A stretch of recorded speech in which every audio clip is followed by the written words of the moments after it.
Bonjour à tous chers mortels, c'est Dragmar, on se retrouve avec un nouvel avis manga sur Shirley. Je sais pas du tout si je le prononce bien, mais c'est pas grave. Donc Shirley qui est une histoire courte historique, faite par Mori Kaoru, et ça c'est une de ses toutes premières séries avec Enma, qui était avant d'ailleurs, qui avait fait du coup Emma, Bright Story et aussi Scribble, donc c'est juste fait les dessins pour le coup.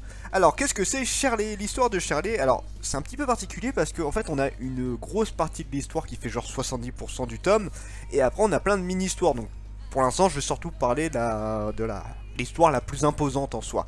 Nous suivons Madame Cranley, donc qui est une noble, voilà, qui dirige un petit café. Ça fait bizarre de se dire une noble qui dirige un café, mais voilà, c'est une noble qui dirige son petit café tranquillement, tout ça. Et le problème, c'est qu'elle commence à avoir du mal à gérer sa maison, tout ça. Du coup, elle va engager une domestique et elle va tomber sur Shirley, qui est une petite fille de 13 ans qui cherche du travail. Et voilà, ça va débuter sur ceci.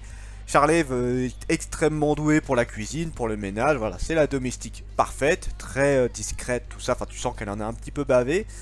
Et bah ça va être un petit peu de l'amitié, le fait de voilà de se découvrir, de voir la différence aussi entre la noblesse et les problèmes de la noblesse, notamment que Madame Cranley, normalement elle devrait être mariée, voilà, elle devrait faire prolonger sa destinée, oui, je sais pas si je l'ai bien dit, mais voilà, normalement elle fait prolonger la lignée de sa noblesse, sauf que voilà, elle le fait pas du tout, elle veut juste s'occuper de son petit café, et Shirley, elle qui était dans la pauvreté, profite enfin d'une nouvelle vie.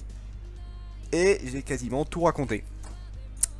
Et c'est un petit peu le problème du manga, c'est qu'il n'y a pas grand chose à se mettre sous la dent. Parce qu'après on a deux autres petites histoires, si je dis pas de bêtises, où on voit encore une autre domestique. Et après encore une autre avec, voilà, on voit là au total on a trois histoires, dont une qui est assez longue et deux autres un peu plus longues. Et tout ça ce sera que en 2 tomes. Du coup, alors c'est une réédition, hein, du coup, hein, c'est pour nous. Du coup je me pose la question... Mais qu'est-ce qu'il va y avoir dans le deuxième tome? Parce que c'est clairement le genre de manga qui pourrait être très long. Alors très long, je dis voilà, un peu moins d'une dizaine de tomes. Mais il y a moyen de faire quelque chose d'assez sympathique. Parce qu'on a clairement des personnages intéressants. Avec plein de choses qu'on pourrait détailler. Justement les problèmes de la noblesse quand t'es une femme. Et notamment le fait que bah, elle veut vivre sa vie. Sauf que voilà, il y a des problèmes de voilà, il faut que tu fasses une descendance. Il faut que tu te maries, tout ça, tout ça. Shirley, je sais vraiment pas si je le prononce bien. On sait pas trop d'où elle vient, on sait pas les problèmes qu'elle a eu avant, ça aurait été intéressant d'en parler, ce genre de choses là. Et là, dans le dernier tome, ça va sûrement en parler un petit peu, mais ça va être très vite. Enfin, je vois pas comment tu peux finir ça correctement, alors que l'intrigue a à peine été posée. En plus, du coup, tu retires 30% à cause des petites histoires qu'il y a eu à la fin. Au final, c'est assez compliqué de faire quelque chose de assez intéressant. Après, voilà, c'était les débuts de l'auteur, donc forcément, elle a peut-être pas eu le droit à une histoire très longue, ça se comprend. Mais je trouve ça limite dommage, j'aurais bien voulu voir beaucoup plus sur ce genre de manga-là. Donc, c'est un petit peu particulier. Là, la vie va être très court parce qu'il n'y a pas grand chose à dire dessus. Hein. Shirley, c'est très court à lire. C'est sympa, hein. J'ai bien aimé lire, mais il n'y a pas grand chose à se mettre sous la dent, comme je l'ai dit. Bon, pour la note de potentiel, j'ai mis un 13 pour l'histoire, parce que il n'y a pas grand chose. En fait, on a juste le début. Et comme on sait qu'il n'y a que 2 tomes, on sait que l'histoire, elle va pas aller bien loin. Et comme il y a des mini-histoires par derrière, si le deuxième tome fait la même chose, mais il n'y aura rien au final. Il n'y aura que dalle et...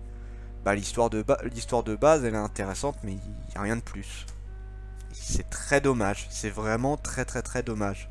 Pour les personnages, j'ai mis un 15 parce qu'on a des personnages qui sont assez intéressants et qui auraient été très intéressants à développer. Donc là voilà, c'est un 15 de j'aime bien les personnages, mais je sais qu'ils vont pas être développés plus que ça. Madame Cranley, c'est celle qui a le plus de charisme dans le manga. Attends, on suit Shirley principalement, enfin on suit, c'est moi on suit à peu près les deux. Mais c'est Madame Cranley qui a le plus d'impact, qui a le plus de charisme, parce qu'elle en impose quand même pas mal et elle se laisse pas faire. Elle fait ce qu'elle a envie. Et Shirley qui est complètement l'opposé, qui est toute timide, qui fait ce qu'on lui dit, tout ça, et qui fait en sorte de pouvoir rester avec elle. Elle a super peur de se faire rejeter. Et du coup, voilà, le moindre échec, c'est une torture pour elle. Elle se dit putain, merde, ça se trouve, je vais pas rester, elle va m'en vouloir, tout ça.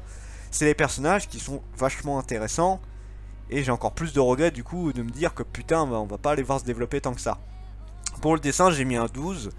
C'est pas spécialement moche, mais tu sens que c'est ses débuts. Et surtout, bah, il y a presque pas de décor. 60% du manga, c'est très très vide et il n'y a pas beaucoup de décors. Les personnages en tant que tels sont pas moches, hein, c'est plutôt joli. Il n'y a pas de quoi casser la baraque, hein. C'est quelque chose de plutôt simple, ça va bien dans le contexte, ça suit très bien.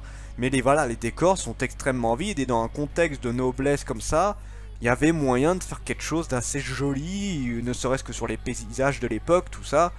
Je prends un truc du même genre, Isabella Birds, ou qui travaille beaucoup plus ça. Là, Charlet, c'est très très vide en soi, donc c'est un peu dommage. Jusqu'où le manga peut aller, j'ai mis un 10, mais j'aurais pu limite mettre moins. Parce que, bah, on s'en doute d'avance, il va pas avoir grand chose. Je peux me tromper, hein, on peut avoir un dernier tome exceptionnel. Mais j'y crois pas, j'y crois vraiment pas. Pour moi, là, le dernier tome, bah ça va être, on va un petit peu parler encore de Madame Cranly et de Charlet, un tout petit peu plus, quelques trucs sur la noblesse, tout ça. Peut-être quelques histoires bonus, et puis voilà, ce sera fini. Et c'est triste, parce que c'est vraiment une histoire qui aurait pu être super intéressante, et je trouve ça très très très très dommage. Donc bon, voilà, en tout cas je suis quand même très content de l'avoir lu. C'était un manga qui est sympathique, ça permet de découvrir un peu les débuts de l'auteur aussi. Donc voilà, je suis pas déçu en soi. Et je suis content d'avoir eu ça aussi. Ça limite, ça pourrait me faire un poster. Oui. Donc voilà, c'est sympa. Ça casse pas des briques. Ça peut être vu par un peu tout le monde, hein, autant hommes ou femmes.